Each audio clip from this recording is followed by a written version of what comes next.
Hey, this is Sasha, the options coach. In today's video, I'm going to share with you how you get scammed by trading guru ads. And I wouldn't say necessarily it's fully scammed, because when I think of scams, like some of them, they could be total extreme levels of like, yeah, you're getting deceived and money stolen. But really, I'm talking about mentally not watching out for your best interest, or maybe they don't even know any better. So I'm going to show you a little bit of a couple of insights here when it comes to kind of trading ads. We're going to look at some trading ads, and I'll give you my personal take on not really the ad, but really how people are not as aware of certain things. And maybe sometimes the business isn't always watching out for the best interest of the customer. Similar examples would come with, like, let's say a gym membership where the average person might cancel after 3 or 4 months. However, now you've got a long-term contract for the full year and the cancellation is very difficult. And it's like, as a business owner, you might say, hey, look, we have this 1 year commitment. It's really good. It's a good deal. But we also have this 3-month plan because most people will cancel by month 3 or 4. So you could go with the 3-month plan. But if the business doesn't even allow the 3-month plan and they know that, it's not necessarily watching out for the customer, right? It's kind of like the credit card miles or points where you get the miles, but there's barely any destinations to go to. So that's what I'm talking about when we're talking about scam, trading guru ads, and that kind of thing. So I'll give you some insight. So here's, a couple of ads I ran across. It's not anything nitpicky on any of these advertisers or anything. And in fact, they may not be aware. I know for sure, I've traded and worked with, 300-400 different people. And that includes one-on-one, when I work with people. It includes group sessions. It also means I've taught financial managers and those kinds of things. So I really have an extensive background. I have no clue as far as the background behind these people. So when I'm looking at, let's say, these ads, just understand that where I'm coming from and the things I've done. Okay, so regarding the ad here, I'm just going to zoom in on them so you can kind of see it. So this ad, the Insider Advantage, so it's kind of targeting a person who's trying to get some insight or insider. So it's like if you get proprietary information, you will necessarily or probably do better in terms of, let's just say, winning trades or in the market. So here, this ad stating, my staff did exhaustive study into 7.8 million trades going back to 2003. And what they found was top performers weren't technical traders. They weren't fundamental traders. They weren't even hedge funds or money managers. They were company insiders. So anyways, it gives them a huge edge because it's non-public information. So what you're trying to do is kind of follow the insiders. Now, again, there's a loophole and so forth. So my point here is this all is good, but what you're ending up doing is when you think about it, when it comes to trading, this is just part of a strategy, right? And this is what most people get attracted to. And when we look at learning and actually trading successfully, there's kind of 3 main things that I always teach that for you to trade successfully, it's going to be the method or the strategy, the mindset, and the money management part. And a lot of advertisings are going to focus on kind of the method or the strategy. And in this case, it's going to be how do you find, these trades and setups and so forth. It doesn't talk so much about money management or mindset. There's going to be, obviously that's a whole different ballgame. But when you look at insiders and trading, I will say, like, insiders in a company, in a publicly traded company, they trade completely different. They have lockup clauses. They have times they buy and sell the shares. And sometimes they have things where, hey, they're busy running and operating the company. They're not exactly looking for optimal areas. Also, a lot of their perks and benefits, depending on the company, might be from stock appreciation, right? It could be like 60 or 30% of their benefits or actual income that they make is really stock benefits. And maybe the CEO makes, like, let's say even $50 or $200. I think Warren Buffett had like a $1 income. And everything else was based on stocks at some point. I don't know if that's the case still, but this is what some CEOs do, is it's based on the stock price. So in fact, if you do follow them, yeah, they have a high advantage to pump up the stock. But that could go with just about any CEO that's getting that type of benefit. But that doesn't necessarily mean the stock price is going to do well. For example, when you look at different companies, like let's say a Shopify, there was some dumping, and I can't recall exactly when, to be honest, but there was some dumping that was happening. even at this level, or I think even at this level.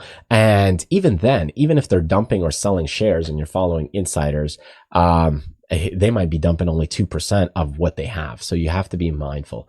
And what you can see is kind of like an ad like this. It can suck you in the sense that, oh, wow, insiders. Yeah, that's true. But the reality is, yeah, it's not always that beneficial for you.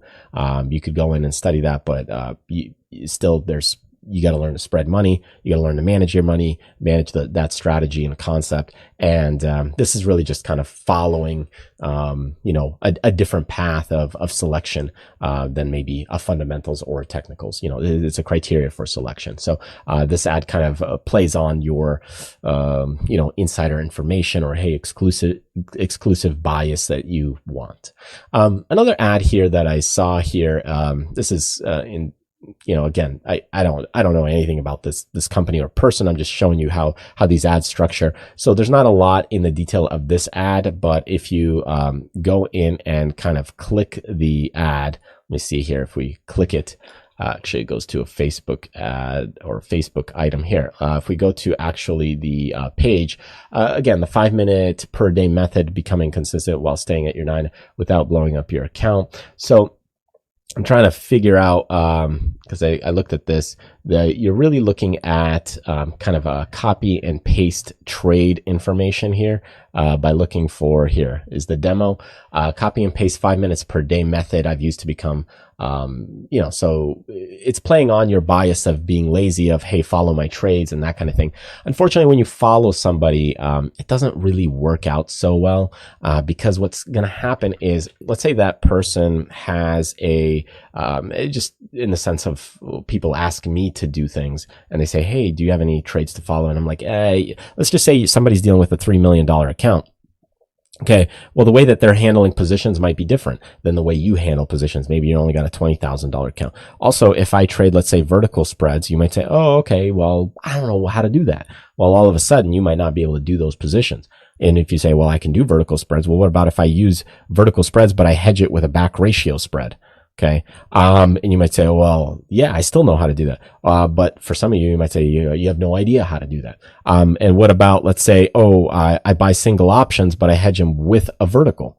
Okay. So now you might say, well, how do you do that? Well, just to show you this concept of when you follow somebody's trades, you don't always know what they're doing, but I'm just going to show you this example of Caterpillar. Let's say I buy a single option right here. And I go to 32 days and I'm buying something right here, this option. You might say, yeah, I could follow buying a single call and I could follow buying a single put. I know how to do that. Well, this isn't usually the only way I would do this strategy, because now what I would do is layer on top of this, because our biggest issue is a theta.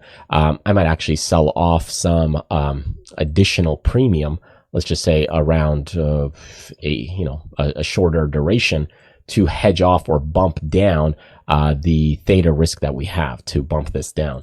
So now I could bump this here, and actually probably the easier example, just to do it in the same expiration so you can kind of see it. This will give you kind of like a flat line picture like this, where you're getting and gaining kind of, you sell a bunch of verticals against that single option, and now you've got a whole different strategy. So there we go. So we've got kind of like a few verticals against a single option to bump that theta down, and that way we kind of have a flat line. Now you could do this on a shorter duration as well.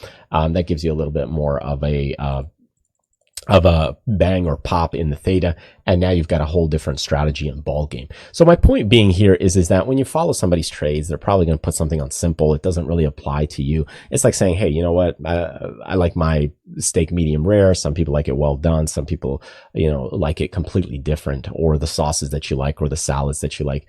Yeah, you could cater things to as many people as possible, but it's kind of like a Swiss Army knife. Yeah, it's good for a lot of different things, but it doesn't handle like anything perfect or really amazing, shall we say. So that's another thing to really watch out for. So this kind of sucks in your call it the human lazy factor. It sucks you in and says, okay, you could be profitable for this return, and that kind of thing. Okay, so I hope that gives you a little insight. And then here's another one. Again, no idea the company, the person, they might be great, fantastic. So just again, disclaimer there.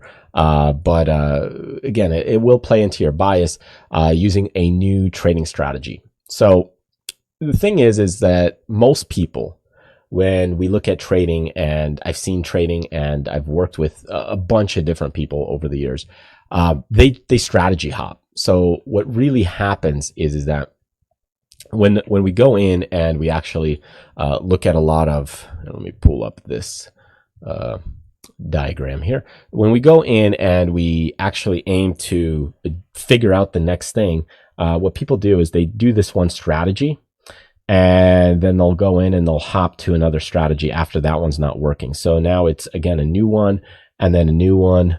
Okay. And they're looking for a new one. And then they'll hop over here to try again a new strategy. Over time, you hop around a lot, and then you might come back to that first strategy at the beginning after you've learned a few new things and so on. So what happens is you get tangled into this mess rather than evolving the strategy to like version 2.0. Right? Or version 3.0. And in fact, I do have something related to that on our website. If you go in and you look at the trading strategy evolution kind of worksheet, you can check that out if you want and grab it. It's free. There's nothing to pay, but it gives you a little insight. It's just something that, helps out some of the mentoring students that I work with. Here's a worksheet. You can run through it.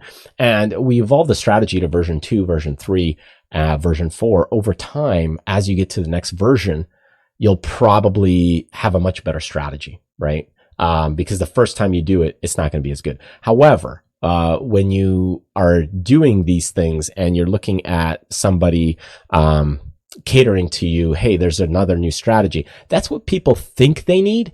You think you need a better method or strategy, like how do I find things? How do I select or execute orders, manage the position? But really you need to kind of evolve the strategy.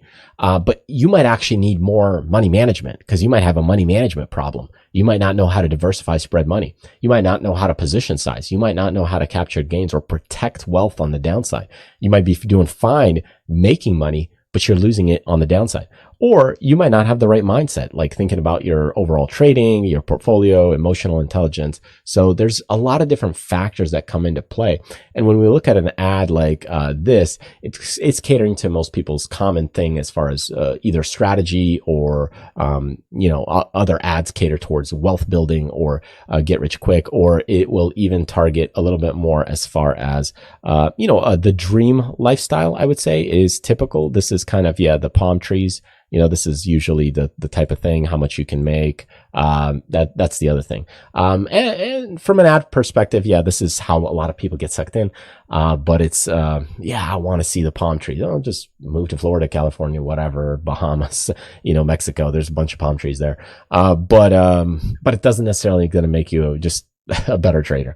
So anyway, just be aware of these types of advertising. Again, not to pick at any one specific advertiser here at all. I have no clue of the true legitimacy of any of these companies or people. I'm just trying to point out how our mindset and mentality can play like a little warp and bias in these cases, because a lot of these ads will appeal to you as a new strategy. Well, you don't always need a new strategy. You might need to evolve the strategy, or you might need to focus on money management or the mindset behind it. So these types of things and concepts you gotta just watch out for, because this is what people search for, they hunt for, they look for trading groups, they look for all these other things that they believe they need and they think they need, but it's not always what you need. So the things you want is not always what you need. So that's kind of what I always say, is because what people search for, what people are looking for, they're searching for this, but the truth is you might need to pivot quite a bit, and that could be a big wake-up call for a lot of people. It usually is when I do a 20-minute chat with people and I talk to them and I look deeper into what their underlying issues are. A lot of times it's not just a strategy. They'll call me because they want to fix their strategy or look at the strategy. But many times it's not even their strategy. The strategy is, very minimal. They know enough within the strategy. Could be a lot of other things in reality. Because with so many strategies out there in the space of option trading or just trading in general, if there's so many strategies, why are so many people losing? And it's not because it's a strategy problem. It's usually because it's a mindset problem or a money management problem. That's typically the case, what I've seen from over the years of just coaching and working with people, mentoring for months and months on end with them. And you just see it over time. It's very similar. Anyway, all right. Hope that helps. Appreciate you joining me, and hope it opens your eyes up. And maybe I'll see you around in a worksheet, workshop, or even maybe I'll hear from you in a 20-minute chat that we have on the discovery calls, and even the one-on-one mentoring. Anyways, I'll see you next time. Take care.